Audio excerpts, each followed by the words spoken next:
lovely creators of Sewing Haven. Whenever I pick a new design to work on, I always ask myself one simple question. What kind of feeling should this dress give? Warmth? Elegance? A soft, cozy vibe for chilly days? Or maybe that festive end-of-year sparkle? Today, we're going for a design that brings all of those feelings together. A beautiful midi dress with a warm, gentle turtleneck, fitted long sleeves, and a skirt that moves around your legs like a quiet little wave. You've probably seen this style before. Sometimes it's called a velvet midi dress, sometimes a turtleneck A-line dress. It's one of those timeless designs that never really goes out of style. And the best part? You can sew it right at home, with almost any fabric you love. And honestly, this is the kind of dress that always finds a place in your wardrobe, no matter the season or trend.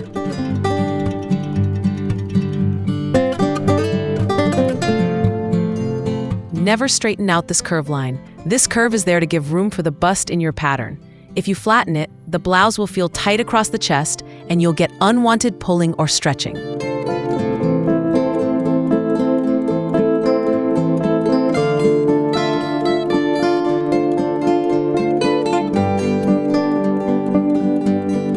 Now we're getting to the fun part.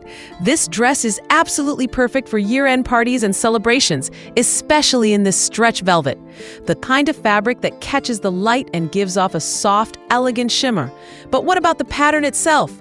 Actually, it's an all-season design. With just few small tweaks, you can make it ready for any season or occasion. And here's a big secret about this pattern when it comes to velvet. A tiny trick that I've saved for the end of the video just for you, so make sure you stick around. You definitely don't want to miss it.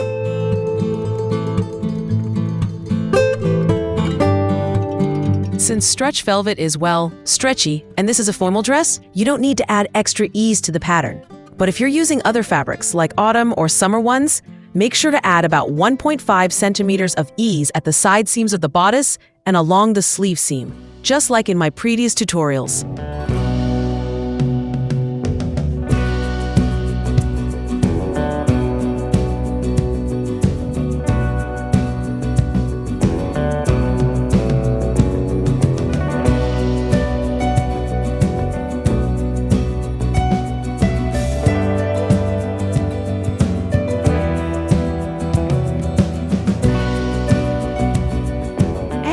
It's so awesome that you've been with me this far. You've got amazing taste. I'd love to know, where are you watching from? Drop a comment and let me know. Make sure to hit that subscribe button because I've got even more amazing tutorials coming your way.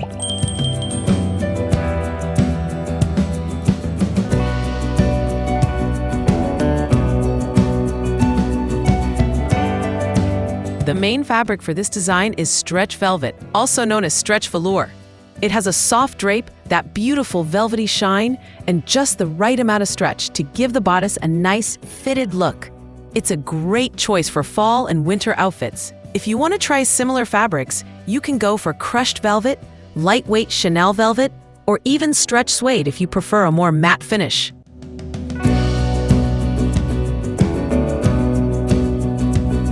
If you want to sew a summer version of this design, there are a few fabrics that are always favorites. You can go with rayon. It's soft, breathable, and drapes beautifully. Viscose is another great option. It's light and has a fine texture. Thin stretch jersey works perfectly if you want a nicely fitted bodice. Stretch crepe chiffon gives you a light, flowy look. And cotton lycra is always a comfy choice, especially because it breathes so well in hot weather. For the best results in summer, choose fabrics that are simple, finely woven, and light to medium weight. And when it comes to prints, clean and minimal designs usually look the most elegant.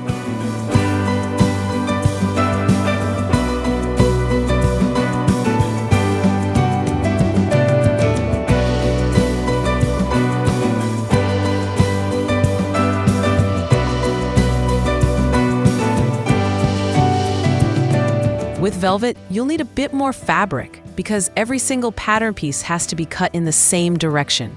For sizes S to XL, it usually comes out to around 2.7 to 3 meters.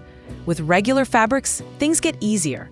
For the same sizes, about 2 to 2.7 meters is usually enough, depending on the skirt length and how much flare you want. And for wool or cashmere versions, the rule is pretty much the same as velvet.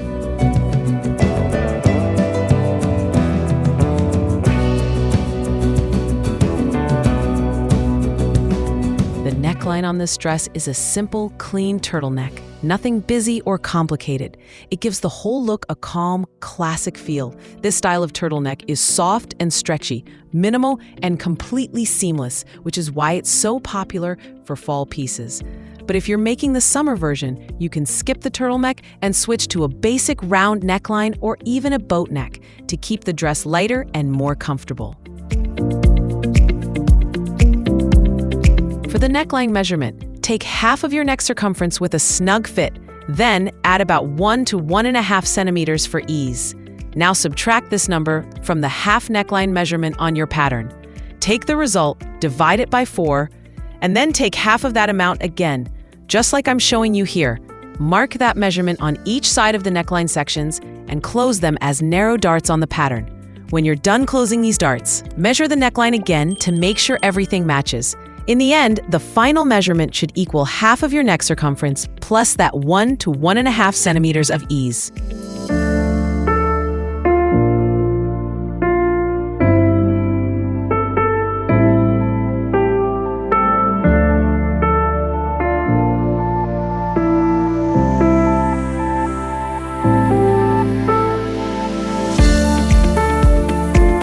This design features a fitted long sleeve with a few small buttons at the wrist, giving the whole look a delicate, classic touch.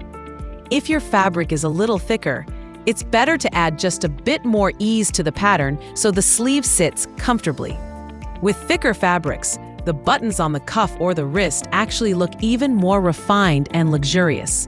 A slim, fitted long sleeve with tiny buttons at the wrist adds that subtle charm that catches the eye without being too much.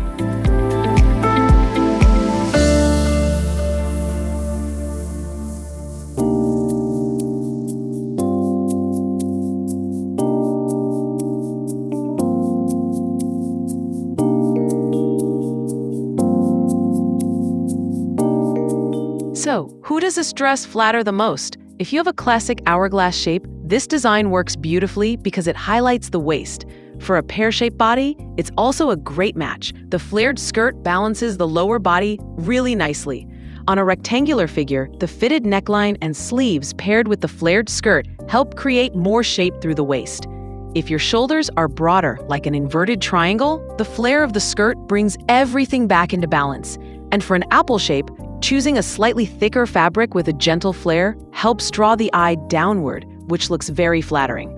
The lovely part is that this dress works well from size XS all the way to XL, especially when you use stretchy fabrics like stretch velvet or rayon.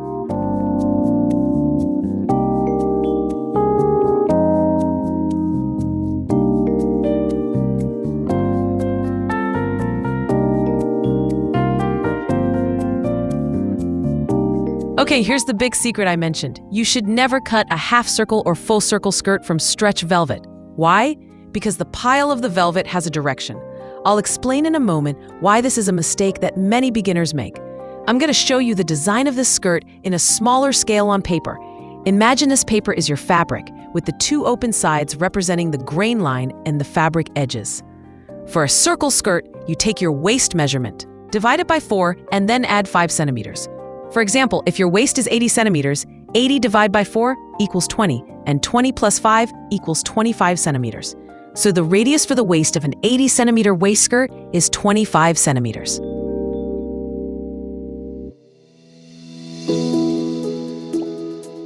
Okay, let's say this is the back half circle skirt pattern. Now, I'm going to make a copy of it so we also have the front skirt pattern. And I'll show you why you should never cut a half circle or full circle skirt from stretch velvet or any fabric that has a direction.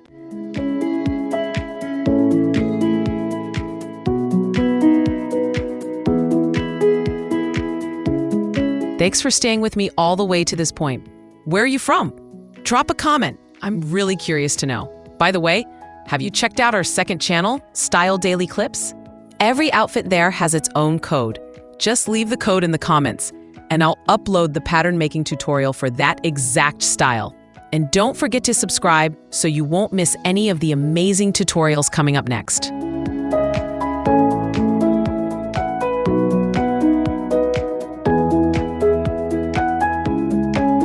I'm marking the fabric grain line with arrows on the pattern so you can really understand the idea. Now, imagine the side seams of the skirt are sewn and the skirt is attached to the bodice at the waist. Check the arrows. See how the arrows at the sides go against the drape of the skirt? Here's the key issue. The front and back of the skirt are cut along the velvet pile, but the sides are cut against it. The result? The front and back look lighter while the sides appear darker. One more tip. If you want your velvet dress to look uniform and dark, make sure all your pattern pieces are placed against the velvet pile so the dress appears one consistent color. And one last thing. You can use this pattern for any fabric that doesn't have a direction, except striped fabrics or printed fabrics where the design all goes in one direction. All right, so what should we do for stretch velvet? Let me show you. Again, imagine the pattern itself is your fabric. Now on 2 layers of folded fabric, mark the half radius and then mark the waistline of the skirt across the fabric according to the pattern. Also, mark the length of the skirt as far as the diagonal of the fabric allows. One more thing. With this method, you can't make a maxi velvet skirt because the hem won't flare out. If you want a maxi velvet dress with a fuller bottom, you'll either need to use a princess seam design or cut the skirt in panels. I've linked the panel skirt tutorial up here. You can check it out later.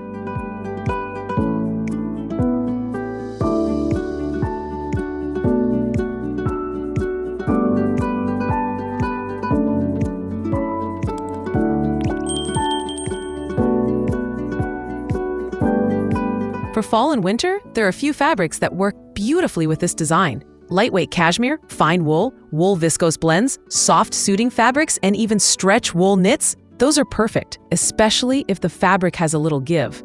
One thing to keep in mind, super thick fabrics or heavy flannel aren't a good match. The weight adds bulk around the neckline and the bodice, and that takes away from the clean shape we want. Cashmere and wool blends are usually thicker and not very stretchy, which means the skirt will look more structured, the bodice won't cling as much, and the turtleneck will stand up more neatly.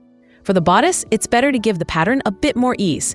Since cashmere and wool don't hug the body like stretch velvet, adding about 1 to 2 centimeters of extra room around the bust and sleeves makes the whole thing more comfortable and easier to move in.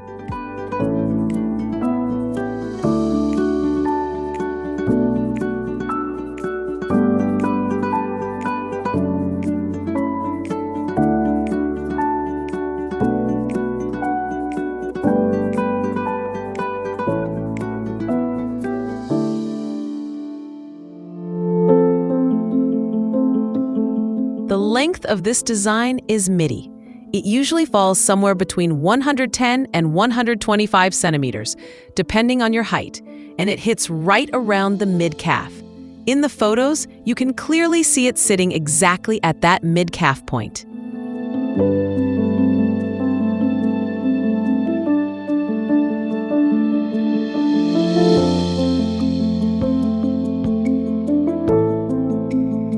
Here, I'm drawing the arrows in the direction of the velvet pile. Now take a look. All the arrows are pointing the same way, even at the side seams of the pattern.